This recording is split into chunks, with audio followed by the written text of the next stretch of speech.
और अब नमो को प्रधानमंत्री बनाना है। हाँ, ये है जनाब विनीत अग्रवाल, नमो नमो नमो नमो नमो नमो कर रहे थे। ठीक, अब जब इनके ही करीबियों की, इन्हीं की और इन्हीं के प्यारों की दुकानों पर बिल्डोजर चला, जो मोदी जी ने नहीं चलाया, मोदी जी ने नहीं चलाया, योगी जी ने नहीं चलाया, हमारी कोर्ट ने चलाया, कोर्ट ने।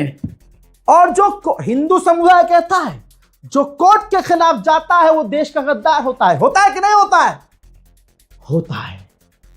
आज ये जो नमो नमो कर रहा था, आज खून के आंसू रो रहा है। भारत में सर्वोत्तम अदालत सब कुछ है, हम लोग मानते हैं, परंतु मेरा अदालत से निवेदन है, ऐसा क्यों किया? इन हल्के वालों से मेरा क्यों इन बच्चों के से खिलवाड़ की? क्या जरूरत थी इन बच्चों के किस भविष्य से खिलवाड़ करने की? आज क्या हुआ इन बच्चों का, इन दुकानदारों का? ये आज बेचारे सड़क पे आ गए। 35 साल जिन्होंने दुकान खोली, अपने लिए अपने बच्चों का भविष्य संवारने का काम किया, सड़क पे आ गए। हम जाके मदद नहीं कर पा रहे। हमारी जिंदगी क्या, काहे की हमारी राजनीति करते हैं? काहे के लिए हम राजनीति करते हैं? हम अपने साथी के साथ नहीं खड़े हो सकते, अपने साथियों की मदद नहीं कर सकते। ऐसी राजनीति से मैं सोचता हूँ मुझे ऐसी राजनीति छोड़ देनी चाहिए। मुझे ऐसी राजनीति नहीं समझ में आती। मैं सेंटिमेंट्स आदमी नहीं। नमो नमो नमो नमो नमो नमो नमो नमो नमो नमो नमो नमो नमो नमो नमो नमो नमो। और इसमें मोदी जी का क्या गुनाह है भाई? इलीगल मुसलमानों का था, टूट गया, इलीगल तुम्हारा। कानून की नजर में कोई हिंदू मुसलमान होता है क्या? क्या है? नहीं होता। चल हट, मजाक नहीं, मोदी जी से मजाक नहीं इस टाइम। कमाल की बात यह है, कमाल की बात यह है कि इस टाइम आप किसी भी हिंदू संगठन को सड़कों पर नहीं देखेंगे।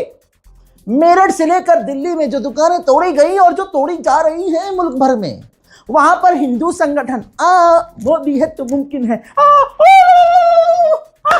मोदी मोदी। अब वो हिंदू संगठन गुफा में घुस गए हैं, बाहर नहीं आ रहे हैं। अब बेचारे हिंदू जो उन हिंदू संगठनों में जाकर मोदी चाहिए, मोदी चाहिए, खाना नहीं चाहिए, रोटी नहीं चाहिए, कपड़ा नहीं चाहिए, झिंगा लाला कर लेंगे, मोदी चाहिए, मोदी चाहिए। जिन्होंने ये सब किया था वो अब नजर नहीं आ रहे हैं। उनकी रैलियों में ये आम लोग मोदी जी और योगी जी की रैलियों में जाकर नफरतिया भाषण देकर और बिल्डोजर का खिलौना लेकर जाते थे गिफ्ट देने के लिए, और मुसलमानों को चिढ़ाते थे बिल्डोजर दिखा के। गोदी मीडिया बिल्डोजर पर चढ़कर वीडियो बनाती दे, मोदी मोदी बिल्डोजर बाबा अब सारे हमारा तोड़ दिया, हमने तो मोदी जी को ही वोट दिया। अबे मोदी जी से क्या मतलब? कोर्ट का आदेश है और आप ही लोग कहा करते थे कोर्ट के खिलाफ, संविधान के खिलाफ अगर कोई है तो वो देश का गद्दार है। अब अगर गवर्नमेंट के आदेश से संवैधानिक तरीके से आपकी इलीगल अवैध कब्जा की हुई दुकानों को तोड़ दिया है बुलडोजर ने, तो गलत क्या किया? मुसलमानों के टूट रहे थे अब तक, लगेगी आग तो आएंगे घर की इज्जत में, यहां पर सिर्फ हमारा मकान थोड़ी है। क्या समझे? संविधान के खिलाफ तो नहीं हो रहा भाई, संविधान के खिलाफ तो नहीं हो रहा ना, कोर्ट से हो रहा है, कचहरी से हो रहा है, माननीय कोर्ट ने आदेश दिया है। खैर, फिर से अपील करूंगा तमाम देशवासियों से, देश के विकास के लिए, मुल्क की आजादी के लिए। आप कह रहे हैं आजादी है, लेकिन हमें भ्रष्टाचार से आजादी के लिए, इन झूठों से बचने के लिए, देश के गद्दारों से बचने के लिए, मुल्क की तरक्की के लिए माननीय प्रधानमंत्री को ही फिर से एक बार प्रधानमंत्री बनाना है। हर हाल में बीजेपी को ही जिताना है। चप्पल की नहीं हो रही तेरी, हट। वीडियो अच्छा लगा हो तो लाइक और सब्सक्राइब करिए।